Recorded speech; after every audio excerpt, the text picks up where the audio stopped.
minutes, right? Where were we? What a great performance. What brings you here tonight?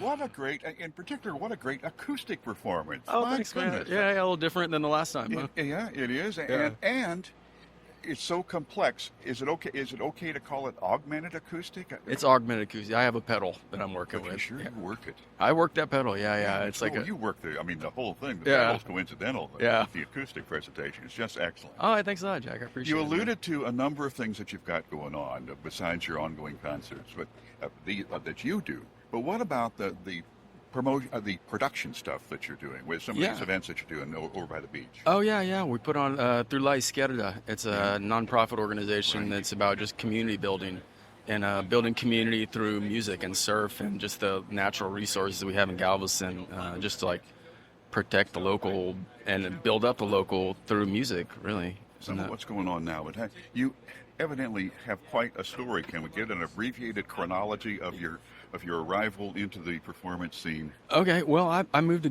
to Texas in about 2010 from a long period of living abroad in South and Central America. Yeah.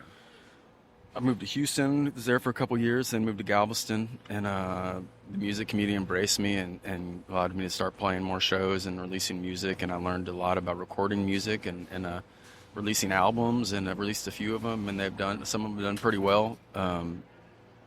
With this most recent one that's soon to come is called what? Persevere? Persevere. That came out in October. That came out. Yeah, it came out. Our next release is a Velvet Underground, 9 songs by the Velvet Underground. It's called Some Kind of Love. I'm looking forward to hearing. Yeah, it's rock and roll. It's just straight up rock and roll stuff. Yeah, that they've done over the years. And you also have a studio in the works. Yeah, we have a studio. This is where we record all our music at. It's right around the corner on 28th and Market. That's great. Yeah, and a good room, some microphones, and capacities to record the band live or to track it out and stuff. What Victor is saying, you've got some real good acoustics in it. I mean, it's good acoustic treatment. Yeah, it is good acoustic treatment. Yeah, room. We've spent a lot of energy into making it sound good. With like insulated panels and things like that on the walls and ceilings and angles and stuff. And yeah, it sounds good. It sounds pretty dead when you go in there. You're like, wow, this is dead. That's great. Yeah. Now tell me about New Mexico. Oh, well. Do you often go into another room and compose an entire song?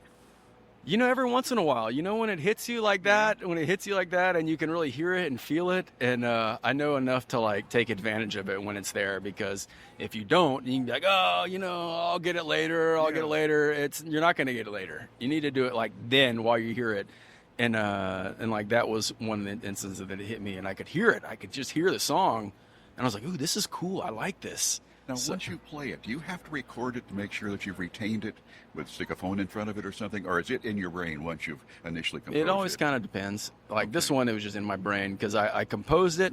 And then like immediately after I composed, like when I was in that little dark room by myself, getting all of a sudden a group of like maybe like 10 guys and girls came in. This was a party, and hey, Robert, what's up, party? And I was like, okay. And then I walked right outside and just played it. For everybody that was at the party, and that helped it stick in my brain. Was that muscle memory and brain? Yeah, I don't know. It took me a minute. I kind of had to get out there and find it because it was a little awkward. But I found it out there. And then after I did it a couple times, and it was, and everybody was like, after I did it a couple times through, people were singing along with it and stuff. So it made it a lot easier to remember it. Without belaboring, you're a very creative person, and your repertoire of self-created stuff is great. Is there a process besides going in the quiet of a side room that you use to bring a piece to fruition ready for a performance? That's just it. Going and finding some silence. That's really that's my way. Yeah, some silence, and I pretty much always will find a song if I just have some of that. Like if I want to like find a song or write a song, I can do that enough. I can just, if I take the time where I'll just like be quiet and give myself. Sometimes it comes fast, and sometimes I'll have to go through maybe maybe 3 songs before I'll find like a good one, the right one. You know what I mean? Yeah. But that's pretty much what it is. Like if I know and the same with writing too. If I to write, I just need to a quiet space and then give myself like a second to like listen to the words, and then pretty much always I'll hear which words to start with. And then once those words get started, then it goes. I forgot to mention that you're also a published author. Yeah, Mixed in amongst your many talents. Yeah. I was going to ask. It's all the schizophrenia. Back to it's like making use of the schizophrenia. Understood. You got a whole brain that operates at various stages. You might as well put it all to work. Yeah, exactly. So, do you ever use paper and pencil, or paper and a recording instrument of some kind when you're putting stuff together? Yeah. I've got little notebooks, tons of little notebooks everywhere. You know, you mentioned that you journal all the time. Yeah, journal. I really use I use a typewriter a lot, just for like prose and stuff like that. But do you like the acoustic? Rhythmic thing. I do. Yeah, and what I really like about it is the speed you can use. With a typewriter, I can write so much faster and get like so much closer to catching it. You know what I mean? Than with a pen and paper, it's a typewriter. Once you get that thing on a plane, you can move a lot faster and get a lot more out. Now, when you say typewriter, are you talking about keyboard? Old school. No. Oh, you're talking about old a clickety-clack school. typewriter, Yeah. No right? screens. Screens are a bummer for me. I just like the clickety-clackety paper and ink, and I can look at that, but if computers kind of turn me off a little bit. So the acoustic clickety-clack, you get sort of a feedback loop. Yeah. What you're doing. Yeah, it's almost just the joy of the clickety-clack. Just keep the clickety-clack going. You know, whatever the words are, just let them keep coming, you know. I know that a number of people that listen to this are thinking of entering the performing arts, thinking of becoming a musician. You've enjoyed success at that? Give me some word. Well, don't squint. Enjoyed brief moments of success, and they're very brief and fleeting. It's okay. Take them where you can. Yeah, exactly. What advice for folks starting out? Just keep going. Keep going.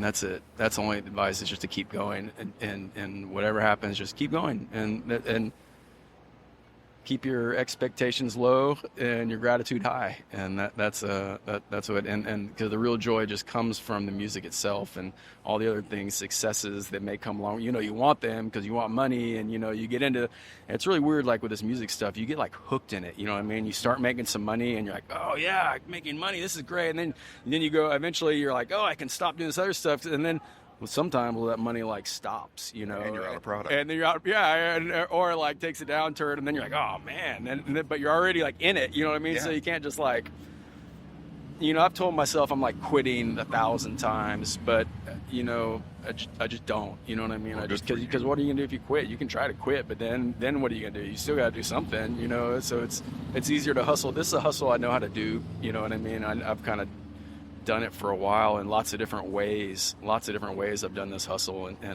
and so all over the world I've done it, and there's always a way to make a little living doing it, if you want to put yourself out there. Great words from Robert Kuhn. Thank you very, very much for joining us. Yeah, it's so today. fun. Music's so fun, it's a joy to share music and connect with other people. That's just like the beauty of it. That's what keeps it going. I'm a different person after I play and from before I play.